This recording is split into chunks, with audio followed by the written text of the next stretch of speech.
500 years ago, an unrecognisable ship arrived in the port of Seville.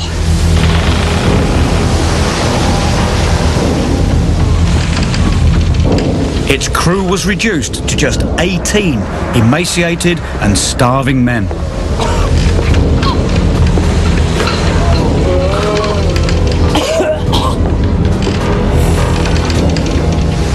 But this ship just completed a voyage of huge importance. It changed the course of history and shaped the way we live even today. It was 1522 and the Victoria had just become the first ship to circumnavigate the globe.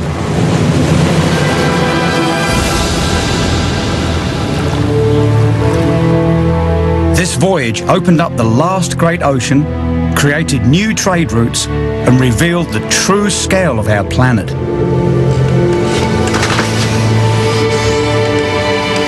It was a triumph of the human spirit, an epic tale of courage and endurance, starvation and mutiny, heroism and death.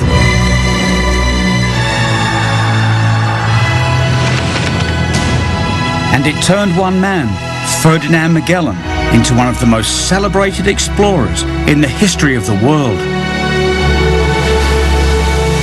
But behind the legend of this great voyage of discovery lies another story.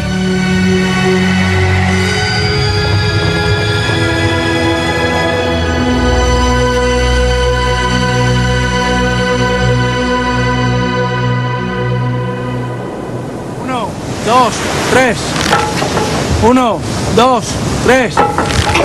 Uno. This is the Neo Victoria. Uno. Perfect replica of one of Magellan's ships. Uno. He lost me timing then. Tres. Concentrate. Uno, dos, But Paul, it is 1, 2, 3. Okay. uno. Thank you, Jose. That's Jose as the ship's captain. He's figured out already I can't count. Tres. Uno, dos, tres. Uno, dos, tres. Nearly 500 years on, this modern replica is circling the globe itself to celebrate one of the most challenging voyages of maritime history and the men who made that journey. As an adventurer myself, you know, I've climbed on Everest, spent 20 years in the most remote polar regions, yet the hardships I've known are nothing, just absolutely nothing compared to what those men experienced.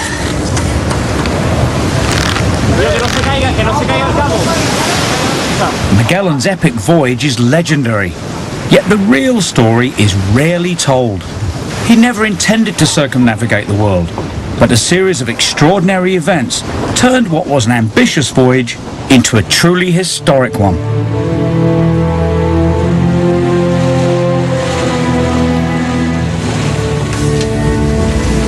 Magellan's great voyage started on the 21st of September 1519 when they set sail from Spain into the unknown.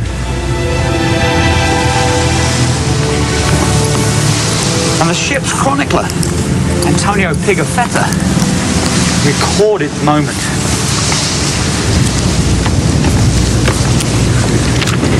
Just find the right page. And he wrote this: the fleet, having been furnished with all that was necessary for it, and having in the 5 ships people of diverse nations to the number of 241 in all, was ready to depart. And firing all the artillery, we set sail.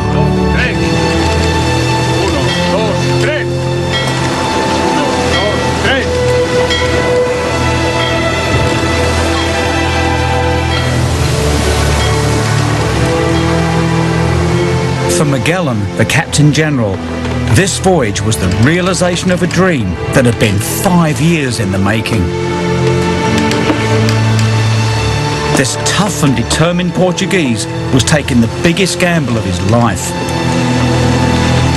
Fame, fortune, and survival itself depended on the outcome of the expedition.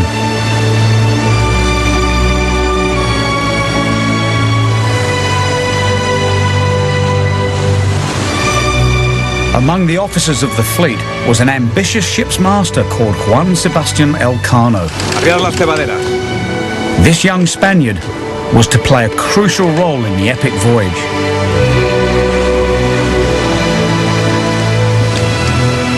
Magellan's goal was purely commercial, to find a Spanish trade route to the world's most precious commodity: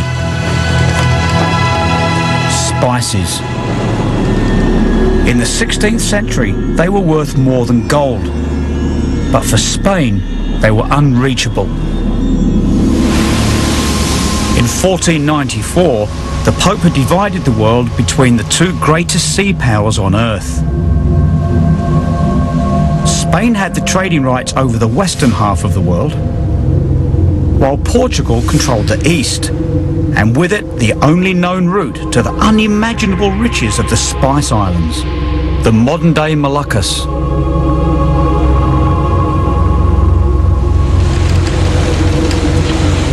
Magellan's bold idea was to find a westward route to the Spice Islands through Spanish waters. It was an incredible plan. Such a sea route had never been sailed before, and no one even knew if it existed.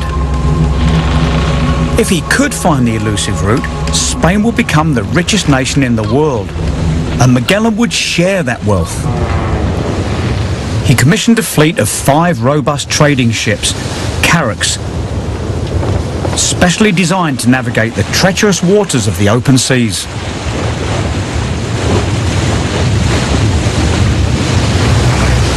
Well, are you sure you're taking the correct? I think I'm doing the right. Look, it says 260, nearly. 0. All right.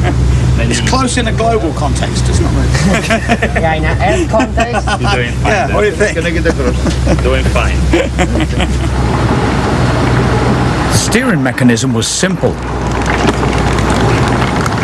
The rudder connected to a wheel that was attached to a long wooden shaft.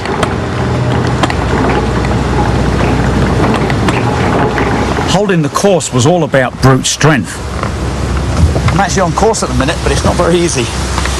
You know, on a modern boat, there's a lot of feedback between the rudder and the tiller, or the wheel.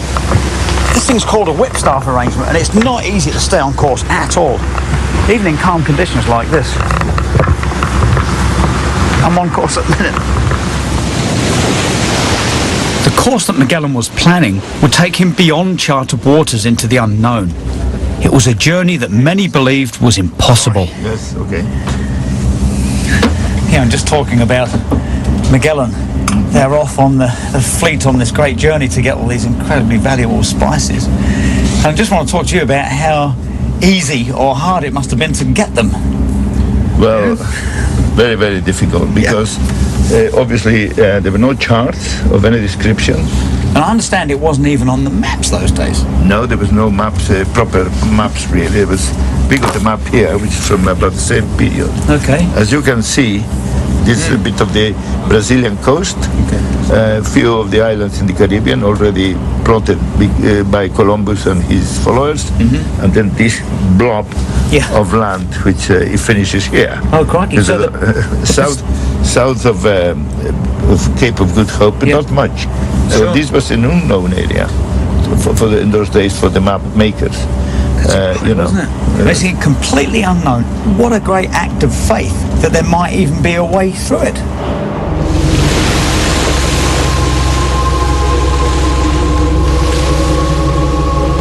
It really was an incredible leap of faith, because as far as anybody knew, Magellan's proposed route was completely blocked by the vast South American continent.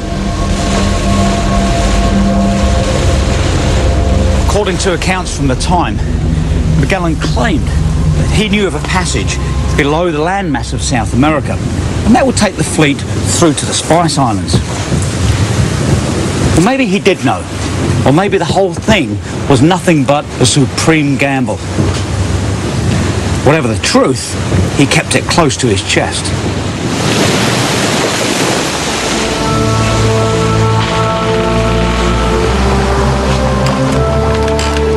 Magellan never revealed the source of his belief in the existence of a passage, but it probably came from rumours that abounded in the secretive world of 16th century navigators.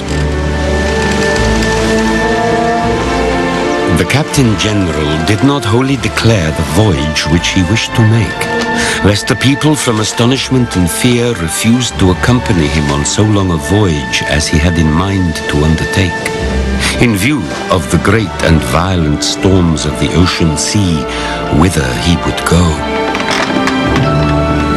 Decision to keep the crew in the dark was extremely dangerous, and it would come close to destroying the entire mission.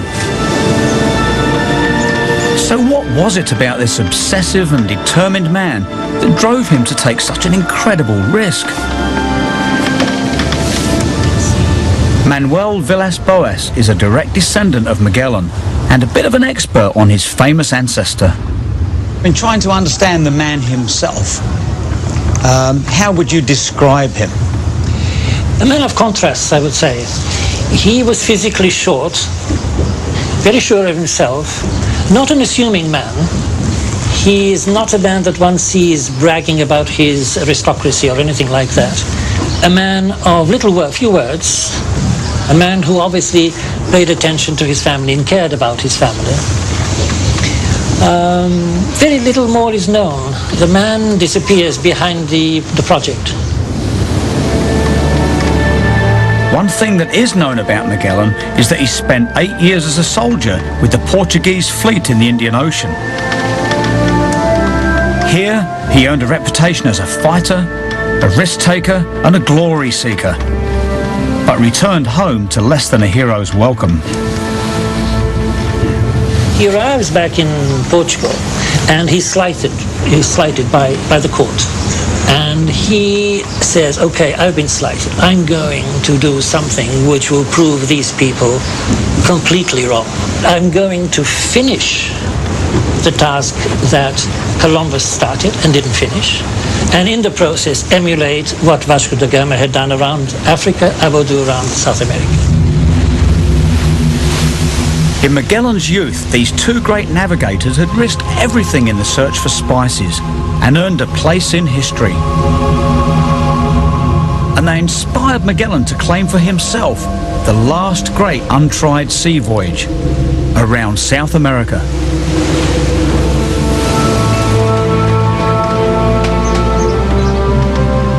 Achieving this extraordinary ambition became his obsession.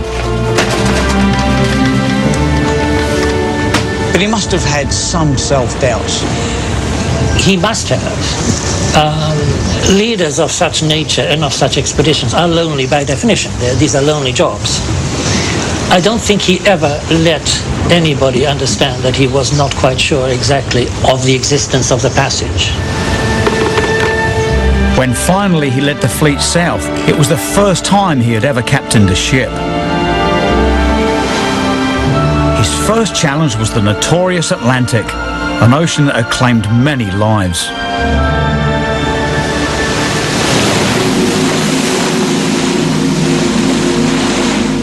On October the 3rd, 1519, the weather worsened.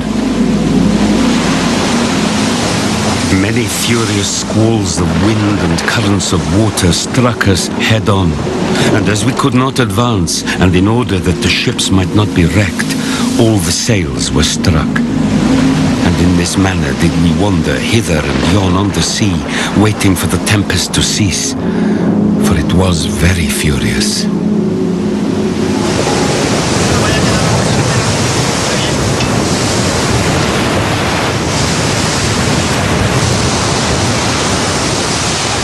I've been at sea in some really foul weather, but it's always been on a modern boat.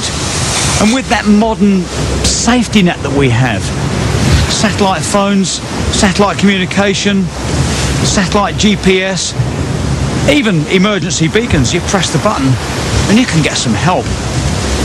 Old boats like this, Magellan's boats, they had none of that. The sense of risk must have been absolutely enormous.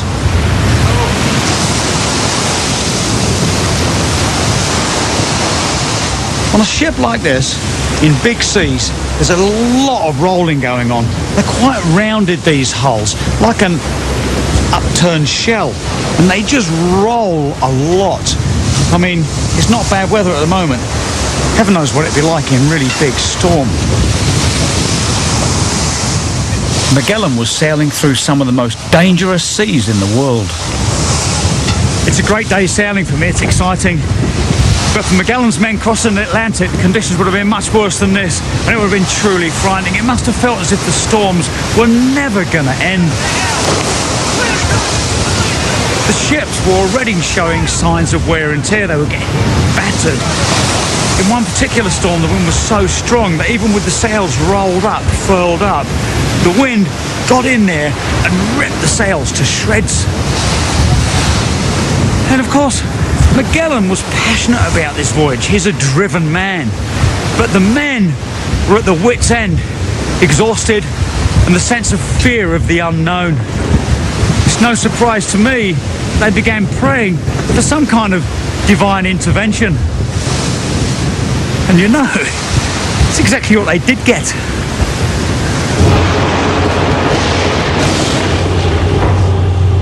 During these storms, the body of St. Anselm approached us several times on a night which was very dark in a time of bad weather. The said saint appeared in the form of a lighted torch at the height of the main top and remained there more than 2 hours and a half to the comfort of us all. For we were in tears, expecting only the hour of death. And when the holy light was about to leave us, it was so bright at the eyes of all that we were for more than a quarter of an hour as blind men calling for mercy. This strange and dramatic phenomenon is called St. Anselm's or St. Elmo's fire. And I've seen this phenomena. Bringing boats back across the Atlantic, I've seen this bright light at the mast. Really surprising. Thought it might just be a little flash, but it hangs around for over a minute. What actually happens is in a big thunderstorm, the clouds become highly negatively charged. And in the end, the whole voltage tension adds up to about 30,000 volts per square centimetre.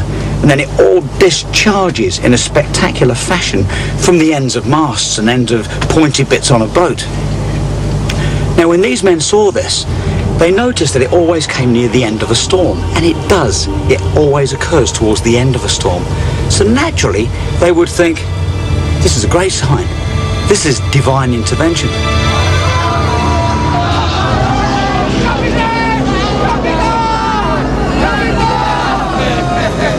Divine intervention or not, these men were at the end of their physical limits. And as any modern-day explorer will tell you, it's not the exhausted body that gets you in the end. It's the mind. And this perceived visitation from a saint would have had a profound effect. And it would have pushed them on through their ordeal.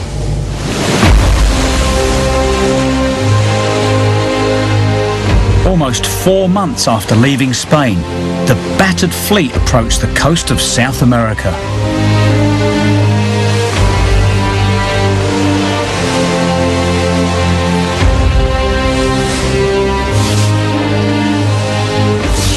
They made landfall at a wild bay, near a place that would one day become Rio de Janeiro.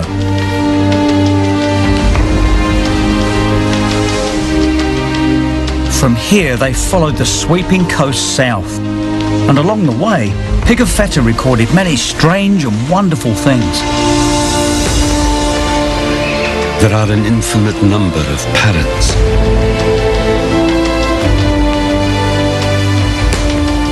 Also some little cat monkeys having almost the appearance of a lion.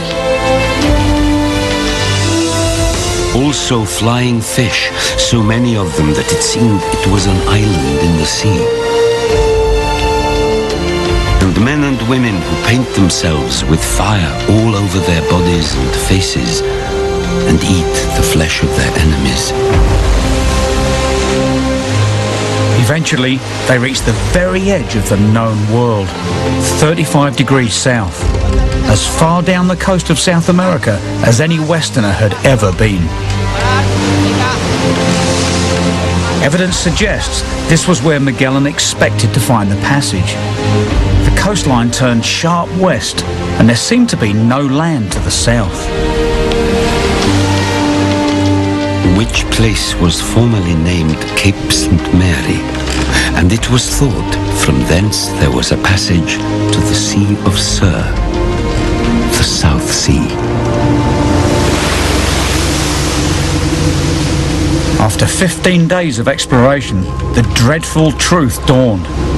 This was not the fabled passage, but a gigantic inlet that stretched around 300 kilometres inland and was almost 200 wide. It was the mouth of the River Plate.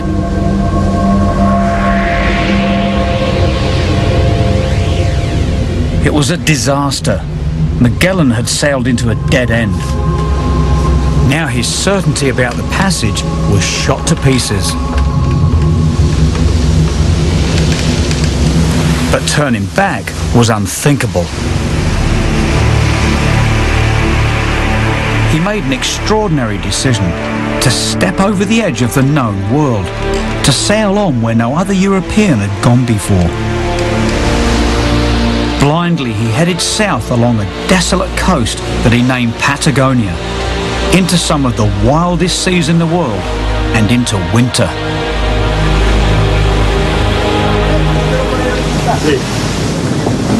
On the now Victoria, I asked Enrique Barragan what it must have been like for Magellan's men.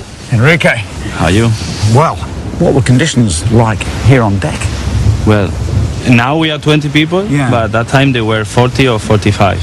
Right. So there were plenty of people, and as you may know, we have beds for all of us, but they didn't have them. So they just had to find a place on the deck to sleep. Right out here on deck. 45 of them. Sure. And when we've been rolling, we've had a fair bit of water across the deck here. So imagine when there were storms and bad weather, you know, the water comes in the whole time on the deck, always wet. So imagine how it was really, really hard for them. Wow. And it was about to get even harder. There are hundreds, if not thousands, of possible routes through. I mean, many of them would be small inlets, some great rivers, some huge blind bays, and they would all have to be checked out. And I can't imagine how hard it would be in poor weather to get part way up there and turn these boats, which aren't very manoeuvrable, turn them around and head them out to sea. They continued south for 3 months with no sign of a way through. Supplies were running low and the days were growing shorter. On March the 31st, 1520, just a few days sailing from Antarctica, they sought shelter in a bay they called St. Julian. The men were cold, hungry and exhausted, and morale had hit rock bottom. When Magellan reduced rations, it was the final blow. His captains presented him with a petition demanding to return to Spain. This was not an option for a man who had gambled everything on finding the passage through South America.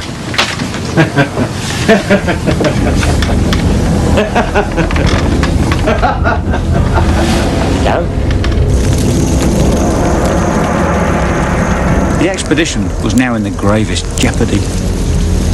Magellan had lost the hearts and minds of some of his captains, and therefore his men. The cold, the hunger, the lack of faith in their cagey Captain General all added up to just one thing: mutiny.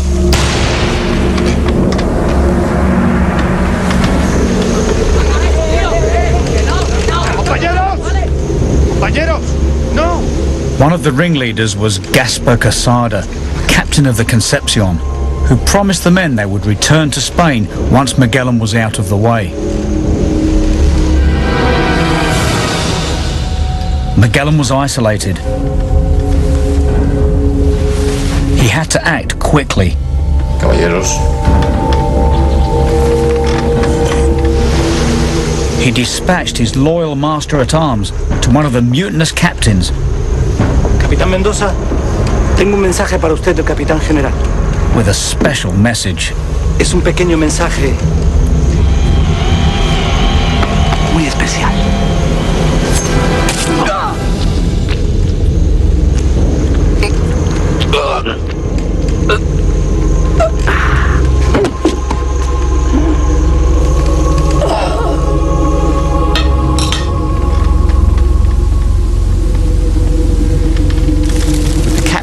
dispatched, the leaderless crew quickly caved in. Magellan took control of the ship and then blocked the other ships from escaping. And from this position, he was able to quell the mutiny.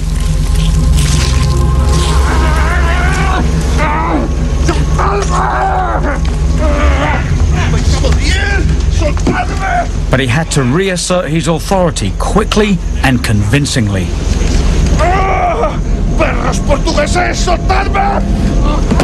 He made a brutal example of the treacherous Captain Quesada.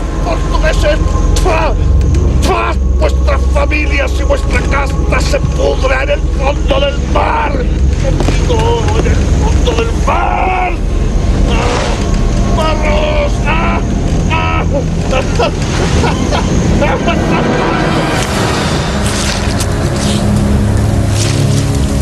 There could be no doubt the Captain General was back in charge.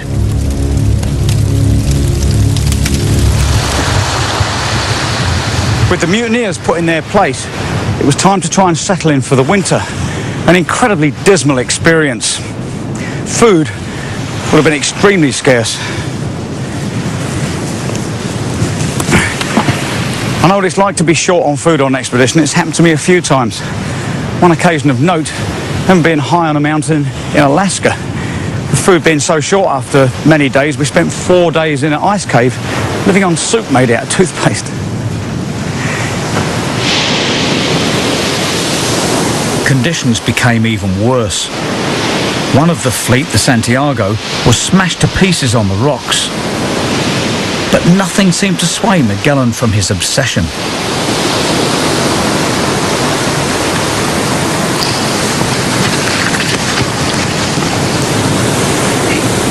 After 7 months waiting out the winter, it was finally time to move on and look for the elusive passage. The 4 surviving ships pushed further south along the uncharted Patagonian coastline, trying every possible inlet without success. Finally, Magellan's men spotted a clue. Whale bones. This was a great sign, as it indicated a possible migration route through to the open sea that everybody hoped lay ahead.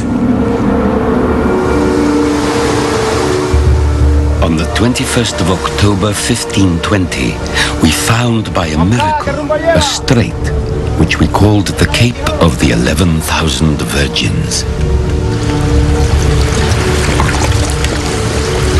After nearly a year, they found an inlet, and it reached deep into the interior. And something even more exciting. The water tasted salty, so it must mean that somehow the inlet must connect with another salt sea. Hoping that this might, at last, be the way through to the east, the whole fleet set off. At the western end was a long, narrow passage leading to a bay, and another passage beyond that. They headed on into the straits. What they found was an extraordinary maze of islands and potential dead ends.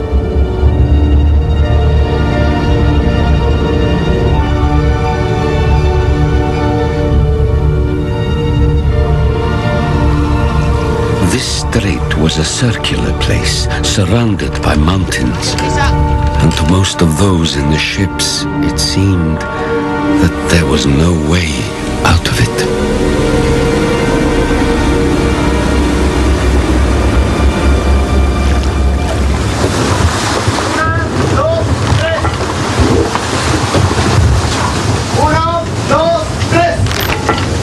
As the endless search continued, Magellan's men became convinced that this was yet another hopeless quest.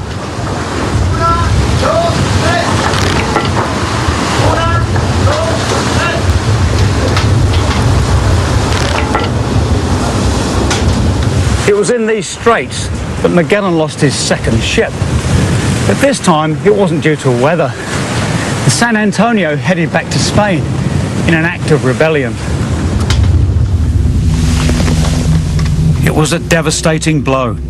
The San Antonio was carrying most of the provisions that Magellan was relying on for the journey ahead. he ordered the remaining 3 ships to proceed northwest by west.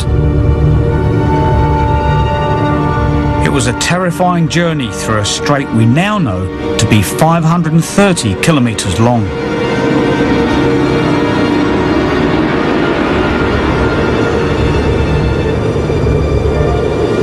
It took 38 frustrating days of searching before Magellan finally got the news he'd been waiting for.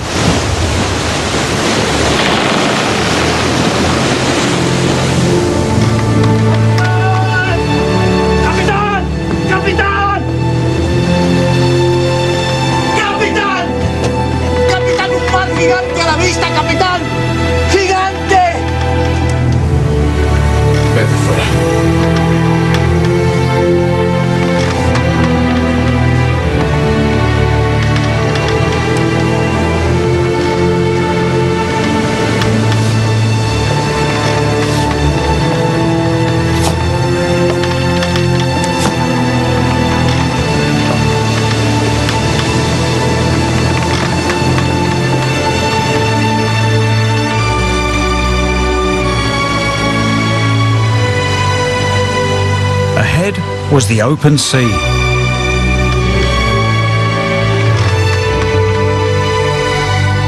He had found the fabled passage. The Captain General wept for joy and called it Cape Deseado, for we had been desiring it for a very long time.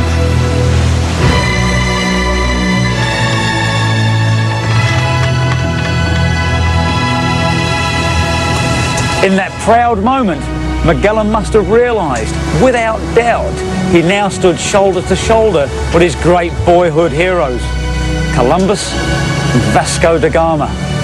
His dreams had come true.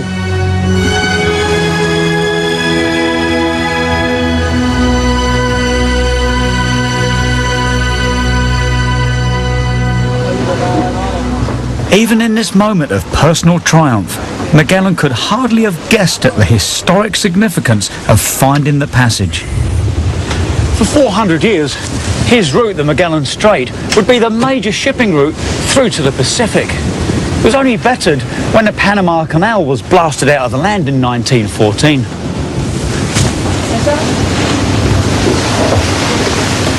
It was an astonishing discovery, but Magellan and his men hoped it was the prelude to something even greater. The western route to the riches of the Spice Islands.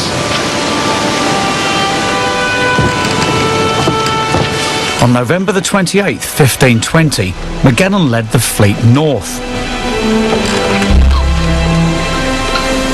The weather was good and the sea so calm, he named it the Pacific, the peaceful sea. The sky was huge and the horizon stretched endlessly.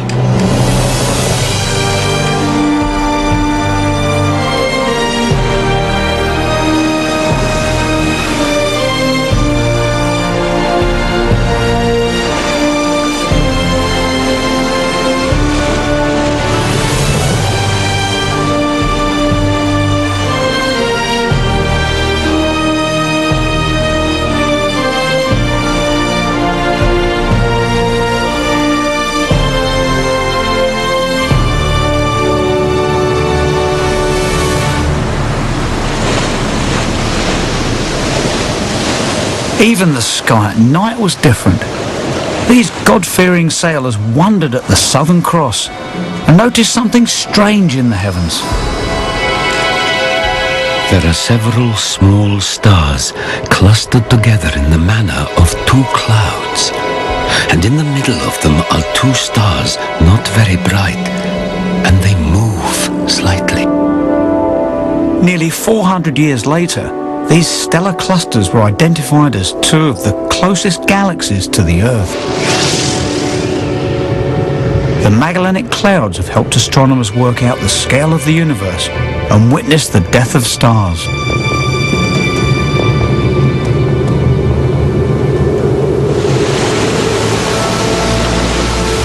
On December the 18th, 1520, the fleet turned northwest into the heart of the Pacific. Unknowingly, Magellan had just made a serious error. He thought he was within 3 days' sailing of the Spice Islands. But that belief was based on maps of the then known world. And these were based on the work of the 2nd century scholar Ptolemy, who estimated the circumference of the Earth to be about 29,000 kilometres. The Captain General was about to discover the hard way that Ptolemy was out by over 11,000 kilometres. This missing area, 28% of the world's circumference, is the Pacific. Magellan was leading his men into a vast, empty ocean.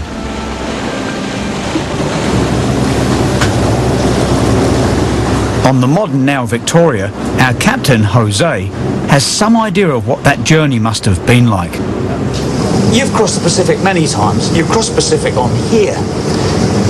Trying to think, you of anybody would understand what Magellan's men would have gone through to have entered the biggest ocean in the world and not known how big it was, and just day after day after day of uncertainty. I can imagine how much they suffer and what went through their minds, not knowing when they were going to reach any land, if they were going to reach any land. So it must have been very, very tough on them, and probably the weaker men must have felt that, you know, the head was going off, and the lack of food, the food diminishing, the scurvy setting in, the water lousy, foul, because the wood contaminates the water. It must have been very, very hard on them. But obviously the command of Magalhães, a strong man and very tough with the crews, they probably kept the whole thing going on. 1, 2, 3.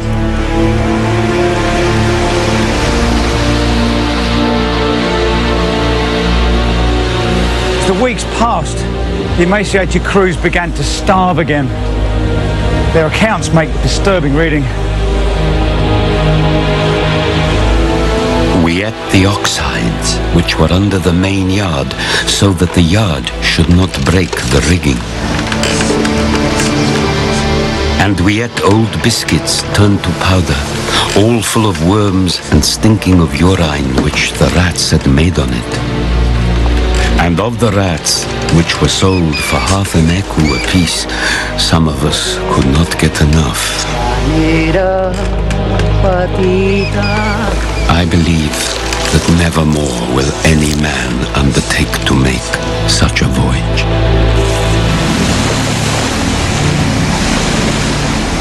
By late January 1521, Magellan had led the fleet northwest across thousands of kilometres of open ocean without relief. We saw no land except 2 small uninhabited islands where we found only birds and trees, and there is no place for anchoring because no bottom can be found. Months later, with no land in sight, even Magellan must have had doubts.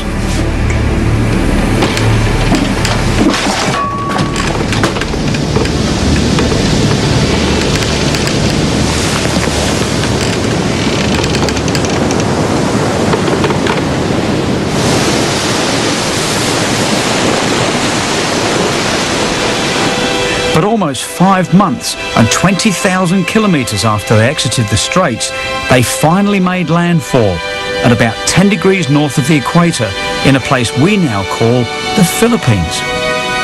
In an astonishing feat of navigation, Magellan had led the fleet to safety. The Spice Islands were now no more than a few days' sail to the south. It seemed that his great gamble would pay off. The islands of the Philippines must have looked like paradise. It was fresh water, lush rainforests filled with fruit, and the local people seemed to welcome them. Magellan set about securing the route to the Spice Islands by claiming the Philippines for Spain. His most effective tool was Christianity. He knew that to convince these people to adopt this religion, he had to persuade them that it's worth their while to do so. One of the arguments he used was of the invincibility which would derive from it, and this invincibility was demonstrated by the strength of his armament. The blast of the cannons terrified the natives and gave a measure of his power. When attempting and succeeding in baptizing and Christianizing the local inhabitants, Magellan is at the same time ensuring that through this religious conversion, they implicitly accept their status as subordinate to the Spanish crown, seen here as the ultimate symbol of worldly authority and religious virtue. Really like tight, structured framework as which to live by. Live by these rules. Yeah. Live by these rules, obey to these people, submit yourself to these people, and you will be invincible. So would it have been perhaps like colonization? The very beginnings, the foundations of colonization. It would have taken many decades for the following Spanish fleets to effectively transform the Philippines into a Spanish colony. But that was the foundation upon which they built. Confident of his faith and his invincible weaponry, the Captain General made a fateful decision. To show his support for a local chief, he decided to attack the rival chief of Mactan Island, Lapu Lapu, who had refused to be baptized into the Christian faith.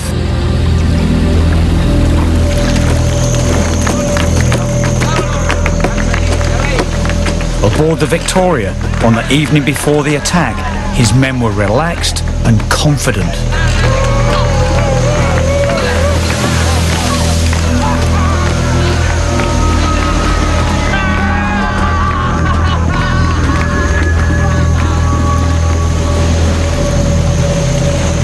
But on Mactan Island, Lapu Lapu was taking Magellan's threats seriously.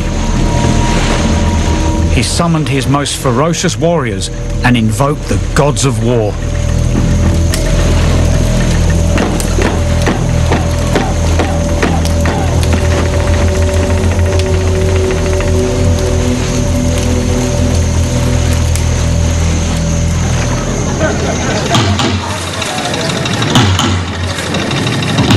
The events that followed are replayed every year in the place where Magellan and Lapu Lapu confronted each other.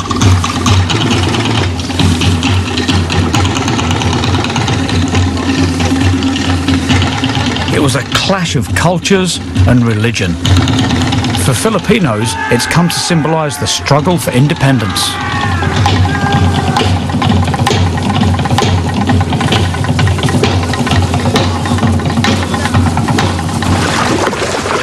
Before the battle, Magellan sent emissaries across these peaceful waters to try to get Lapu Lapu to submit to Christianity and to Spanish rule. Once more, he refused.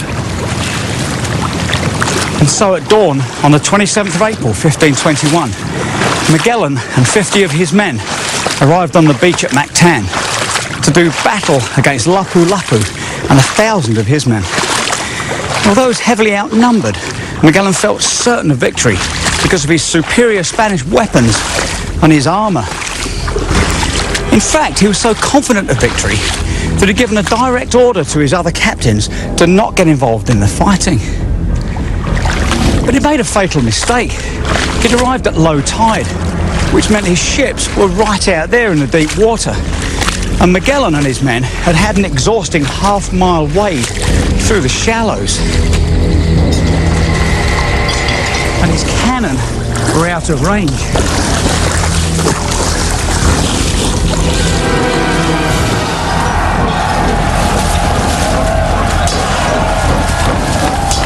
As the battle ensued, Magellan's men soon started running out of ammunition, and Lapu Lapu's men surged forward. They spotted Magellan. One of them, with a large javelin, thrust it into his left leg, whereby he fell downward. On this, they all at once rushed on him with lances of iron and of bamboo. Magellan fought a brave fight. He hung on for a long time.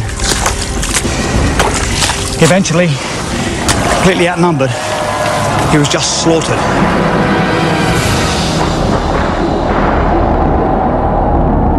They slew our mirror, our light, our comfort, and our great guide. Magellan never circumnavigated the globe. He didn't even reach the Spice Islands. His dreams ended here, in the Philippines. This was a complete tragedy which terminates everything. His entire dream, his planning, his voyage, all the dramas of the navigation through the various oceans end here totally. So what do you think? If Magellan had won this battle, how would the expedition have turned out in the end? Had he not died, and had he found the Spice Islands, which were very near, my guess is that he would have come back the same way he went, through the Pacific, which had never been done before. And it is most likely, knowing the ocean, that he might have lost the entire fleet and himself. And with that, nothing would have remained of this epic voyage.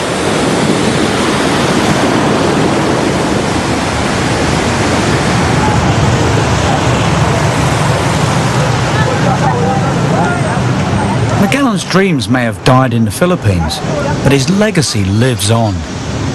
In this dusty little shrine you can still see the cross he raised so hopefully when he first arrived on these islands.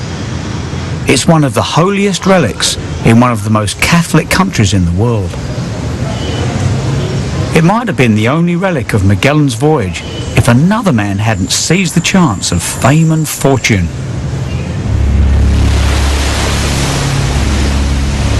Magellan's death could have spelled the end for the expedition, but the remaining men knew the Spice Islands were so close they could almost smell the spices. Reduced to 2 ships, the survivors set off to find the islands. Taking command of the Victoria was a popular new leader, Juan Sebastian Elcano. Señores, a las Molucas.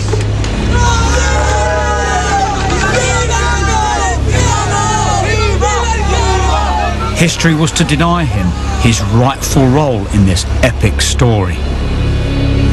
Elcano brought good fortune, for at last they sighted the Spice Islands. The 28,000-kilometre journey had cost the lives of over 100 men, including the Captain General. But the surviving crew finally reached the Spice Islands and realised Magellan's dream.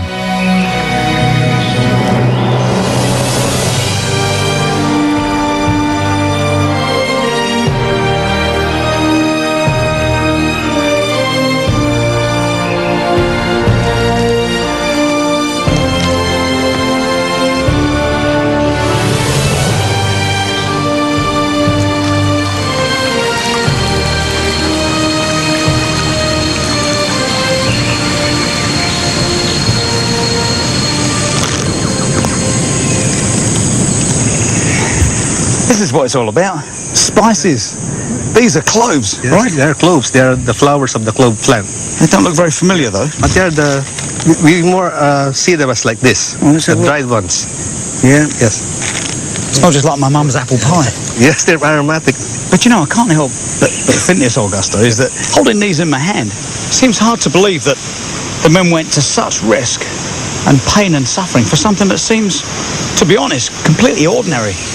And how much would that have been worth? I mean, pound for pound? Or pound for pound, that would be command a high price. Imagine a clove tree could produce only 7 pounds per tree. And he still have to dry them. And therefore, the dried ones would be very expensive. And in relation to gold, how about? Yes.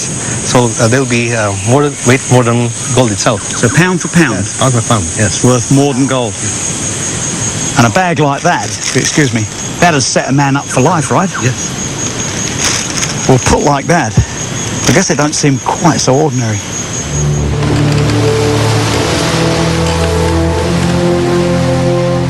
Elcano and his men understood the value of the ton of spices loaded onto each ship. And they knew that to make their fortunes, they had to get them back to Spain. The remaining 2 ships had to make a choice between returning the way they'd come or continuing west taking their chances in enemy waters. Oscar, arriar la cebadera. One chose to go east and the other west. The Trinidad headed eastwards across the Pacific. But it didn't get far before it fell into Portuguese hands. The precious cargo was seized, the ship burned, and the crew thrown into jail.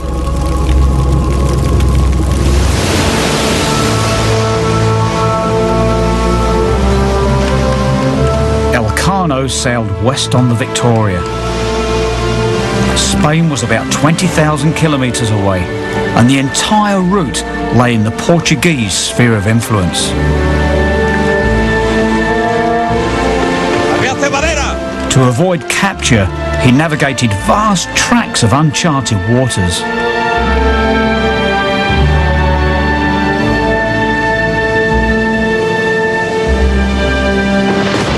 Two months and almost 5,000 kilometres later, they encountered terrible storms.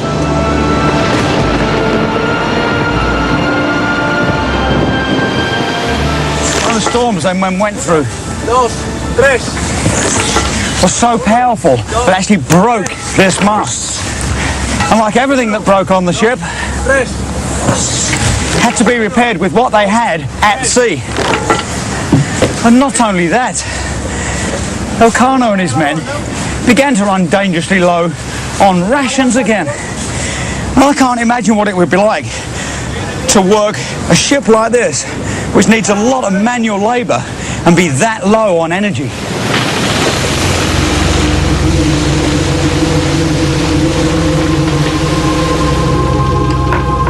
The starving men began to develop scurvy. Above all our other misfortunes, the worst was that the gums of the upper and lower teeth of our men swelled so much that they could not eat. 25 or 30 men fell sick, of whom 19 died.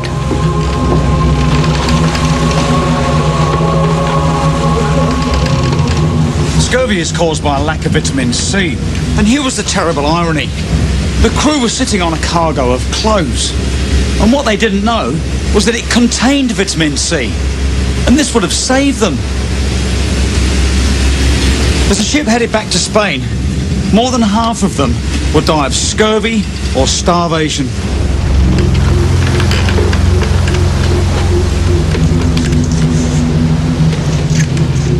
Elcano escaped the scurvy because he ate spoonfuls of quince jelly.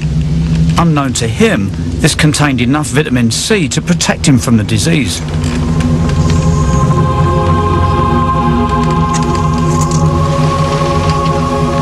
It's probably what enabled Pigafetta to keep writing his diary. And without this, we would never have known of Elcano's great feat of navigation.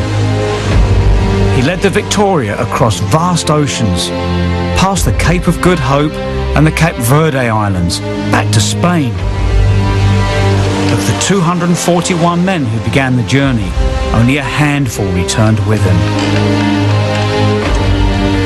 They lived to tell the remarkable tale of the Spanish sailor who finished the journey Magellan had started 3 years before.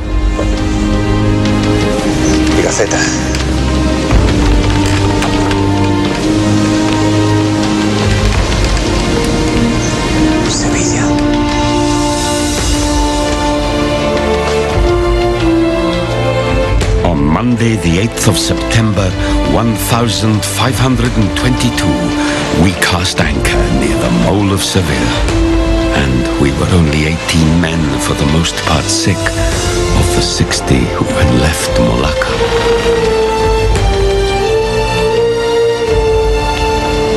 The Victoria became the first ship to circumnavigate the globe. It had turned what until then was just pure theory, that the Earth was round, into an indisputable fact. Elcano was honoured with a special coat of arms, declaring him to be the first man to sail round the world.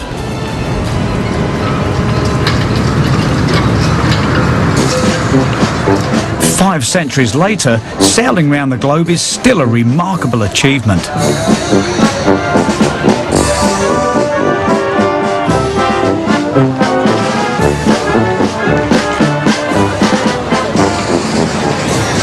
As the modern Victoria returns to Seville at the end of its 40,000 kilometre journey, its crew are greeted as heroes after more than 500 days at sea on a journey they will never forget. I still can't believe that we circumnavigate the whole world.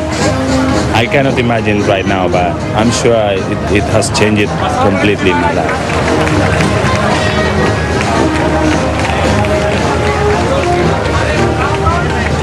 It has been a realization of my dreams to the utmost.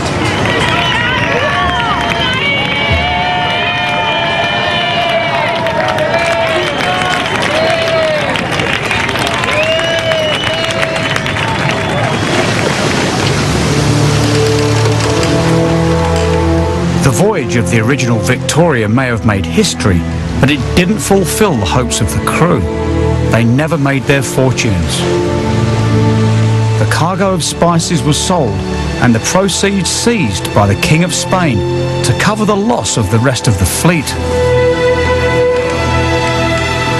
The chronicler Pigafetta was snubbed by the Spanish court and returned to his native Italy.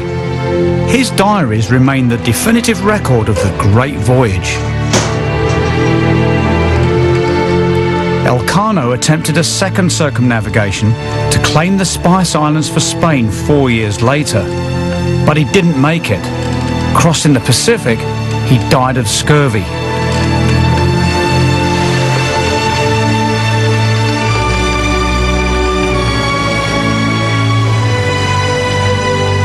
As for Ferdinand Magellan himself, although he never completed the voyage, the popular perception is that he was the first person to circumnavigate the world.